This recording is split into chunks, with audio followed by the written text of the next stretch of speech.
Hello everyone, I am Kanika. आज की हम अपने इस वीडियो में देखने वाले हैं एमएल का ही एक topic that is instance based learning. हमने अलग अलग तरीके की लर्निंग पढ़ी हुई है एमएल में, जैसे कि सपोर्ट आपकी सुपरवाइज लर्निंग है, अनसुपरवाइज लर्निंग होती है, रीइंफोर्समेंट लर्निंग होती है।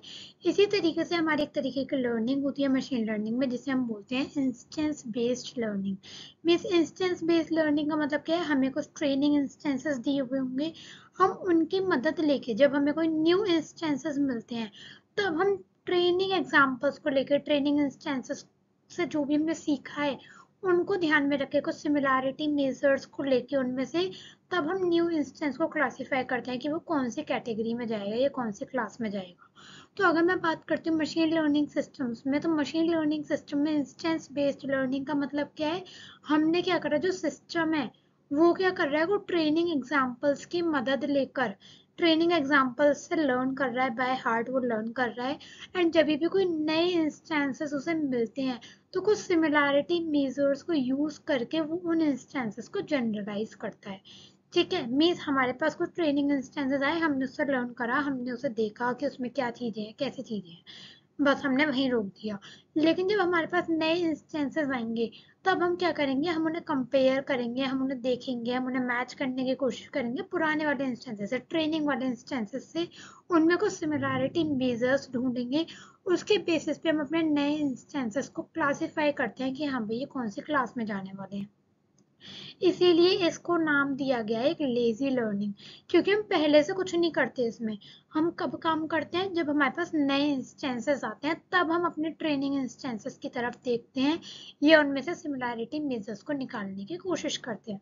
ठीक है, तो बेसिकली इंस्टेंस बेस्ड क्यों बोला गया है इस लर्निंग को, इंस्टेंस बेस्ड इसलिए बोलते हैं क्योंकि जो हमारे पास ट्रेनिंग इंस्टेंसेस होते हैं उसमें से कुछ हम हाइपोथेसिस को बिल्ड डाउन करते हैं, कुछ हाइपोथेसिस क्रिएट करते हैं नई हाइपोथेसिस को क्लासिफाई करने के लिए। इसलिए हम क्या करते हैं, कुछ ट्रेनिंग जितना भी डेटा हमारे पास दिए रखा होता है उसमें से हम पर्टिकुलर कुछ इंस्टेंसेस को उठाते हैं अपने नए इंस्टेंस पे काम करने के लिए, अपने अनसीन इंस्टेंस पे काम करने के लिए। इसमें हम क्या करते हैं, it stores training example and uses them directly for prediction.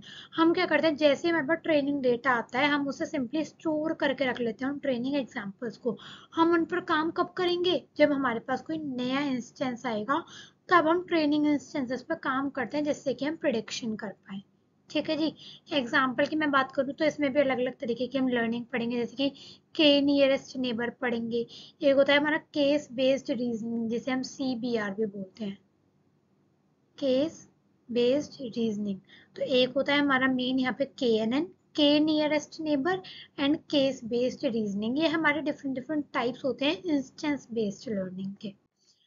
ठीक है, तो अगर मैं बात करती हूँ इंस्टेंस बेस्ड लर्निंग काम कैसे करता है, क्या तरीका, तो पहला तो हो गया हमारा वही ट्रेनिंग फेज। ट्रेनिंग फेज में हमारा काम सिंपल कितना है, हम क्या करेंगे, जितने भी हमारे ट्रेनिंग इंस्टेंसेस हैं हम सिंपली उन्हें स्टोर करके रख लेंगे। हम उस टाइम पे उन पर कुछ ज़्यादा काम नहीं करेंगे, बस हमारे पास ट्रेनिंग इंस्टेंसेस आए, हमने उन्हें एक मेमोरी में सेव करके रख लिया। अब काम आता है हमारा प्रिडिक्शन फेज में। प्रिडिक्शन फेज में क्या हुआ, मीन्स जैसे ही हमें कोई नया इंस्टेंस मिलता है, सबसे पहला काम क्या होगा, हमें कोई नया इंस्टेंस मिला, अब हमें क्या करना है, उस नए इंस्टेंस को क्लासिफाई करना है कि वो क्लास 1 में जाएगा या वो क्लास 2 में जाएगा। वो कैसे करेंगे, जो हमने इंस्टेंसेस अभी स्टोर करके रखे थे ट्रेनिंग फेज में, हम उन्हें उठाएंगे और उन स्टोर्ड इंस्टेंसेस में और उस नए इंस्टेंस में कुछ सिमिलैरिटी को कंप्यूट करने की कोशिश करेंगे। वो सिमिलैरिटी हम किसके बेसिस पे कर सकते हैं, यूक्लिडियन डिस्टेंस हम कैलकुलेट करते हैं। आगे देखेंगे यूक्लिडियन डिस्टेंस क्या है। तो बेसिकली हम क्या करते हैं, उस स्टोर्ड इंस्टेंस के बीच में और जो नया इनपुट इंस्टेंस आया है उसके बीच में हम सिमिलैरिटी को कंप्यूट करते हैं और उसके बेसिस पे हम प्रेडिक्ट करते हैं कि हमारा जो नया इंस्टेंस आया है वो कौन सी कैटेगरी में जाएगा। ठीक है, तो हम क्या करते हैं, वही हम उन सिमिलर इंस्टेंसेस को, जो हमने सिमिलैरिटी ढूंढी है दोनों के बीच में, उसको यूज करके हम कंप्यूट करते हैं, हम क्लासिफाई करते हैं कि नया इंस्टेंस अगर दो क्लासेस हैं तो क्लास 1 में जाएगा या वो क्लास 2 में जाएगा। तो इस तरीके से हमारी इंस्टेंस बेस्ड लर्निंग काम करती है। जैसे कि देखो इस एग्जांपल में क्या है, ये हमारे को ट्रेनिंग इंस्टेंसेस थे, ठीक है, जिसमें हमारे ट्राइंगल्स भी आ रहे हैं और हमारे स्क्वायर्स भी आ रहे हैं। ठीक है, अब मेरे पास ये कोई नया इंस्टेंस निकल कर आया, ये नया इंस्टेंस है। अब मेरे को क्या करना है, ये ट्रेनिंग इंस्टेंसेस को यूज करके मैं कंप्यूट करूंगी कि ये नया इंस्टेंस मेरा ट्राइंगल है या स्क्वायर है। तो मैंने क्या करा, मैंने इसके पास के इंस्टेंसेस देखे, इसके सबसे क्लोज। तो एक जैसे मुझे ये मिला, एक मतलब मैंने क्या करा, तीन इंस्टेंसेस देखे, k इक्वल टू n, तीन इंस्टेंसेस लिए मैंने। पहला ये वाला ले लिया, दूसरा ये वाला ले लिया, तीसरा ये वाला ले लिया। तीन इंस्टेंसेस मेरे को सारे ट्रेनिंग एग्जांपल्स में से इस इंस्टेंस के पास, तीन सबसे पास मुझे ये मिले।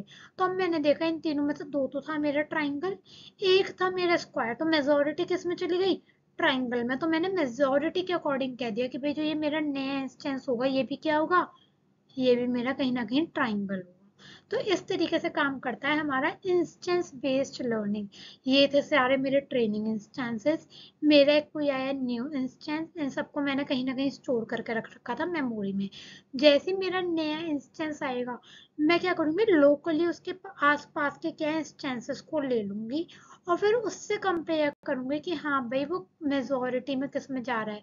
तो मैंने देखा मेजोरिटी में दो ट्राइंगल आ रहे थे, स्क्वायर सिर्फ एक था, तो मैंने इस इंस्टेंस को भी ट्राइंगल बोल दिया। तो इस तरीके से काम करता है हमारा इंस्टेंस बेस्ड लर्निंग। अगर मैं कॉमन एल्गोरिथम्स की बात करते हैं जो हम इंस्टेंस बेस्ड लर्निंग में पढ़ने वाले हैं, तो वो हम देखने वाले हैं। तो KNN, के नियरेस्ट नेबर, इसमें हम क्या करेंगे, classifies based on majority label among के क्लोजेस्ट इंस्टेंसेस। मीन्स हम के पहले से डिफाइन कर देंगे कि हम के इक्वल टू 3 ले रहे हैं या 5 ले रहे हैं। जैसे अभी लास्ट में क्या था, हमने न्यू इंस्टेंस के बाद तीन इंस्टेंसेस लिए थे क्लोजेस्ट, उसमें हमने मेजोरिटी देखी थी, तो वहां पे के की वैल्यू क्या हो गई, 3।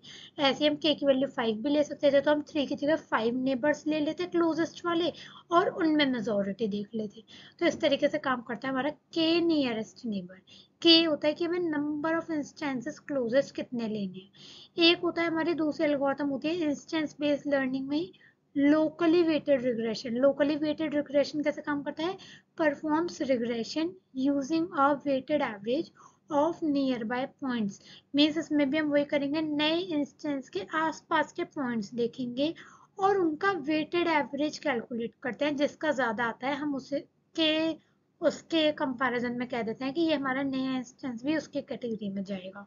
एक आता है हमारा CBR, केस बेस्ड रीजनिंग। इसमें हम क्या करते हैं, solves new problem using solution from similar past cases.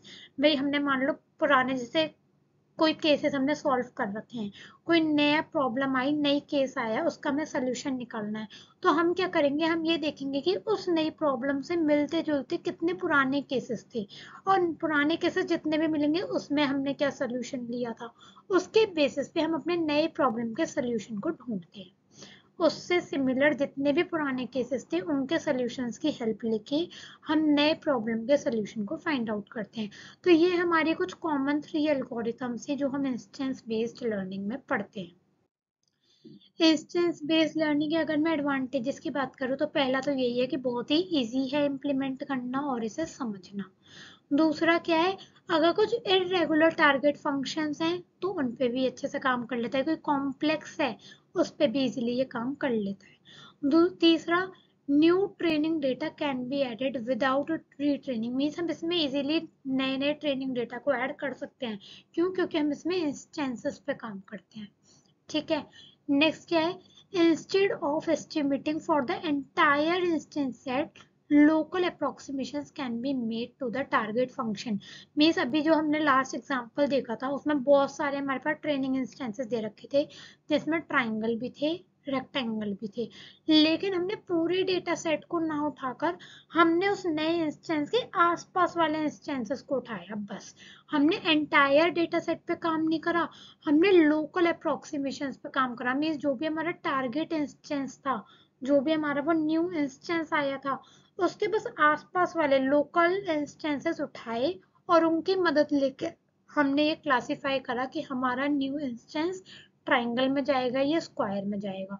तो इसके एडवांटेज क्या है, हम पूरे इंस्टेंस सेट पर काम ना करके हम लोकल इंस्टेंसेस पे काम करते हैं जो उस न्यू इंस्टेंस के आसपास होते हैं। ठीक है, इसलिए ये एल्गोरिथम कहीं ना कहीं न्यू डेटा पे इजीली अडेप्ट हो जाती है। ठीक है, इसमें मेन एडवांटेज इसकी यही थी कि पूरे डेटा सेट पे काम करने की बजाय आसपास वाले इंस्टेंसेस पे काम करता है। डिसएडवांटेजेस की बात करें, हमने अभी बात की थी जैसे हमारे पास ट्रेनिंग इंस्टेंसेस आते हैं तो हम उन्हें एक मेमोरी में स्टोर करके रखते हैं। स्टोरिंग की बात आएगी तो लिमिटेड मेमोरी की भी बात आएगी कि भाई अगर हमें उन इंस्टेंसेस को स्टोर करना है, जितने ज़्यादा इंस्टेंसेस होंगे उतनी ज़्यादा हमें ज़्यादा मेमोरी की नीड होगी। तो लिमिटेड मेमोरी होती है तो ये डिसएडवांटेज हो गया। दूसरा, स्लो प्रिडिक्शन हो जाता है जब हमारे डेटा सेट्स बहुत बड़े बड़े आ जाते हैं। जब बहुत बड़े बड़े डेटा सेट्स होते हैं तो भाई हमें उनमें से के नियरेस्ट नेबर्स ढूंढने पड़ते हैं तो टाइम लग जाता है करने में। तीसरी डिसएडवांटेज है जब हमारा नॉइजी डेटा होता है या इररिलेवेंट डेटा होता है तो कहीं ना कहीं उस केस में सेंसिटिव हो जाता है। ठीक है जी, के नियरेस्ट नेबर्स ढूंढने में कई बार उस टाइम पे प्रॉब्लम आ जाती है। ठीक है, एप्लीकेशंस, भाई हम क्या करते हैं, पेशेंट के रिकॉर्ड के बेसिस पे डिसीज को प्रेडिक्ट करते हैं कि हाँ भाई अब तक किस तरीके का पेशेंट का रिकॉर्ड रहा है, क्या उसे दिक्कतें आई हैं क्या नहीं आई हैं, उसके बेसिस पे डिसीज को प्रेडिक्ट करना। या फिर यूजर्स की सिमिलैरिटी के बेसिस पे आइटम सजेस्ट करना, रिकमेंड करना कि भाई आपके अच्छा ये आपको ये चीज पसंद है तो आपके लिए ये सही रहेगा। यूजर, कोई ऐसा यूजर है जिसकी सिमिलैरिटी पहले वाले यूजर से मिलती थी तो हम बिना उससे पूछे रिकमेंड कर देंगे उसे कि आपके लिए क्या अच्छा है। हैंड राइटिंग रिकॉग्निशन करना होता है, स्पीच रिकॉग्निशन करना होता है। मीन जब पैटर्न रिकॉग्निशन की बात आती है तब हम इंस्टेंस बेस्ड लर्निंग उठाते हैं। मीन्स हम क्या करते हैं, कुछ इंस्टेंसेस लेते हैं, नया इंस्टेंस आया, दोनों में सिमिलैरिटी ढूंढ लिया, क्लासीफाई कर दिया, कैटेगराइज कर दिया। So that is instance based learning. तो कंक्लूड हम क्या कर पा रहे हैं, बहुत ही ज़्यादा सिंपल है, फ्लैक्सिबल है, कॉम्प्लेक्स प्रॉब्लम्स में भी इफेक्टिव रहता है। ठीक है, इसी का हम एक नेक्स्ट पार्ट देखने वाले हैं आगे की वीडियो में, दैट इज के नियरेस्ट नेबर एल्गोरिथम। तो ये था हमारा एक basic intro of instance based learning.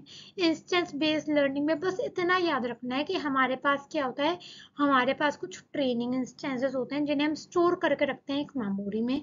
जैसे ही हमारे पास कोई नया इंस्टेंस आएगा जिस पर हमें काम करना है, हम क्या करेंगे, उसके आसपास वाले ट्रेनिंग इंस्टेंसेस उठाएंगे और उनमें और नए इंस्टेंस में सिमिलैरिटी ढूंढ के हम कैटेगराइज करते हैं उस नए इंस्टेंस को कि वो कौन सी क्लास में जाएगा। ठीक है जी, तो ये था हमारा इंस्टेंस बेस्ड लर्निंग। इसी के सब पार्ट आती है हमारे के नियरेस्ट नेबर एल्गोरिथम जिसे हम नेक्स्ट वीडियो में कवर करने वाले हैं। I hope instance based learning क्या होता है ये क्लियर हुआ होगा। So thank you.